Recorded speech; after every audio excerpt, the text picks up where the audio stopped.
stretched to its limits, and they have far greater resources and greater manpower than we do. We have about 270 police officers, and this issue could quickly exhaust those resources for our community and cause extended response times, absences in patrol areas, and that's our concern, because we want to be able to respond when community members need help. We want to be visible in our communities to keep you safe. On the other end, we're also very concerned on what this is going to do to our jails. You know, if we see an influx from our state partners come in and enforce this new law, if it does become a law, we could see an influx in our jails, which ultimately gets passed off to our taxpayers. There is no money assigned to this bill or the enforcement or the incarceration. So it's a very big concern for taxpayers too. Trying to simplify complex immigration law in one state law is really baffling, and it's not the fix. This law definitely came into effect out of frustration between the state and the federal government, and now it's thrown law enforcement in the middle. Just one follow-up, I'm sorry. And give me a sense about what the current numbers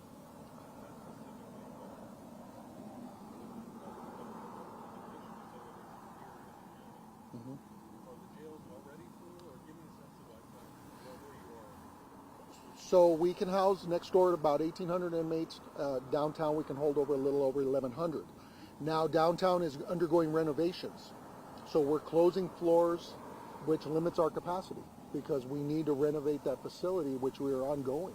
So that affects our numbers. We are near capacity because we are holding the highest number of state inmates we've held in years. So we want to, we want the community to know that this could put us in a situation where we could see jail closures because we would be at capacity. Jail closures happened back in the 90s, and we don't want that to happen again because we would pretty much book people, release them on a summons, and they would be on their own recognizance, and that's irresponsible. As far as the cost too, over $87 a day to house somebody without medical complications or other issues, it gets passed on to our community.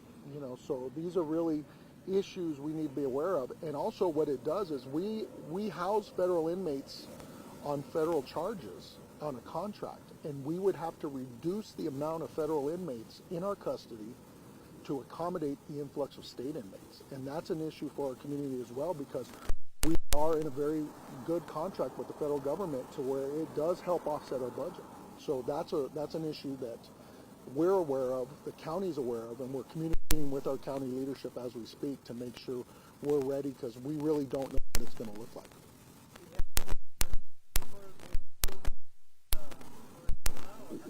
So we are not going to prioritize this, across it. Of course, they're going to force it. We're not going to prioritize it. We're participating in task forces.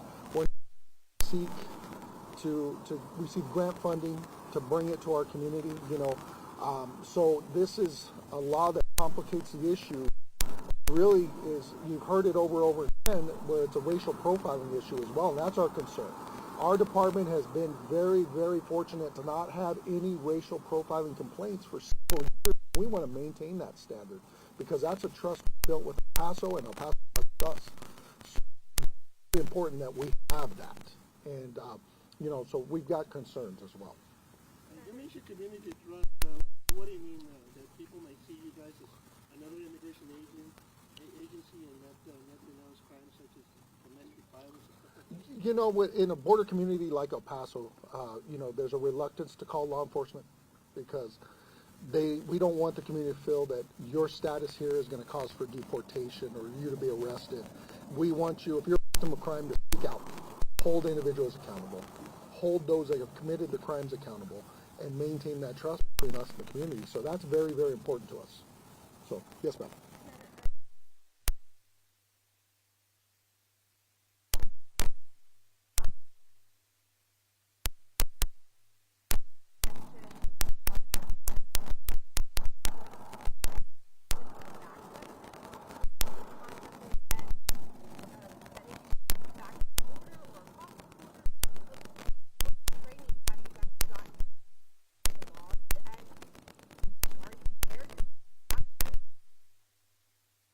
See, and that's another complication of this law. There is no training associated with it. We are unfamiliar with federal immigration law. Job responsibility. And federal complex immigration paperwork documents that our deputies and police officers around the state are very unfamiliar with. That's why I said earlier, to simplify a complex immigration law with one state law is baffling. It's strange because if it was easy, if they would have simplified it, I think it would have been done years ago at the federal level, but it's not. And for us to intervene and throw us in the middle of it is really unfair to law enforcement. It's going to exhaust resources. It's unfair to the taxpayers because the taxpayers are ultimately going to weigh the brunt of the financial burden of this.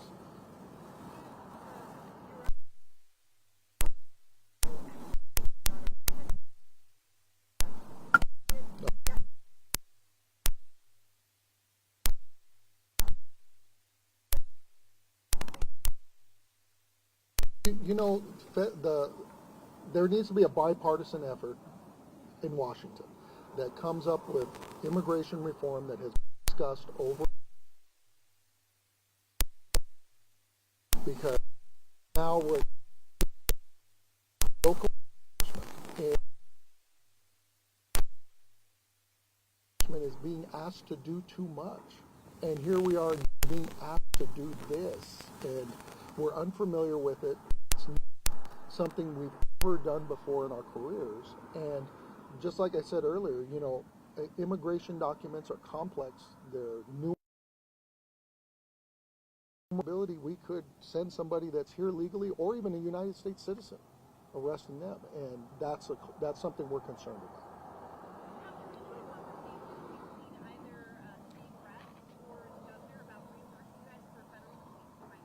So we are in conversations with our local, our local congregation to express the financial concerns of this.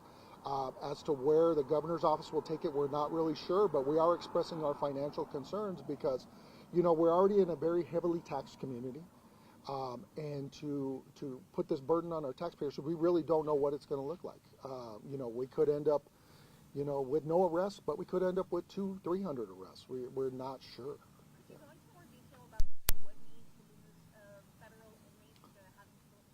Yeah, absolutely. So right now we're reimbursed at over $100 a day for federal inmates. It costs us roughly $85 to $87 to house somebody. So there is a financial concern there because we always want to hold as many federal inmates as we can accommodate, because it does help us financially and it helps the taxpayers because it gives us beds. We lease the bed space. It gives us financial obligations from the federal government for our officers, and that way we have the personnel. Without this, you're going to see a deficit because we're not bringing in the money we're accustomed to. We're going to have to refer them to other, correctional areas around El Paso, and because we are mandated to hold state inmates, and that would really cause a financial deficit for our community and put us possibly in a financial deficit depending on what it looks like.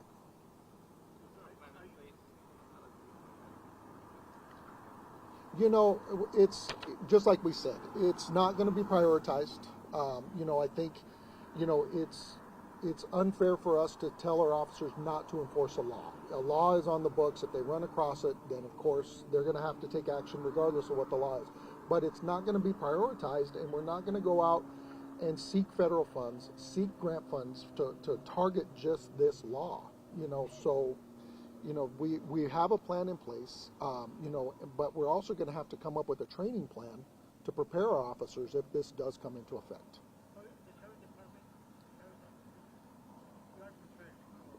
We are prepared, and we're in discussions with our state congregation and our local county government as we prepare to see what the Fifth Circuit Court does in arguments today, and if that ruling comes today, or if it still stays held. We're really unsure, so we're anxiously awaiting to see what the Fifth Circuit says. So your microphone was turned off when you were mentioning the occupancy at the jail. Can you repeat the occupancy? So we can hold about 1,800 next door.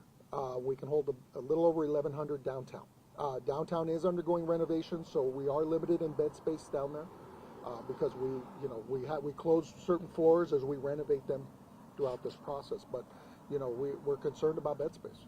And of those 2,900 spaces, how many are occupied? Well, we are down 350 because of the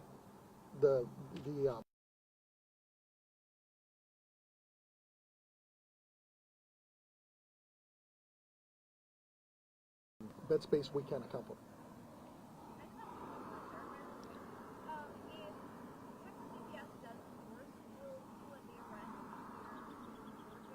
Absolutely. Any arrest that occurs within El Paso County, we are mandated to take that arrest as long as the judge has signed the warrant. So Texas DPS could come in surge operations, and we could see an influx from those operations. We have not heard of any attempt to train our officers or to bring something to the table to help us clarify immigration law. Quick note, do we have any questions that you would like to have translated into Spanish? What we can do is have the commander answer in English, and then we'll have a Spanish translation. Yeah. Okay. All right. Any other questions? Any other concerns? So I'm sure we'll be back when the Fifth Circuit gives a ruling. All right. So, okay. Thank you very much.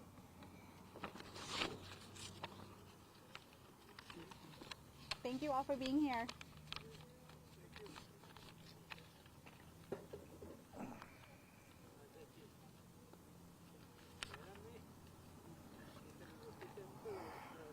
Yes, sir. Just a point of clarification, I have seen some sheriffs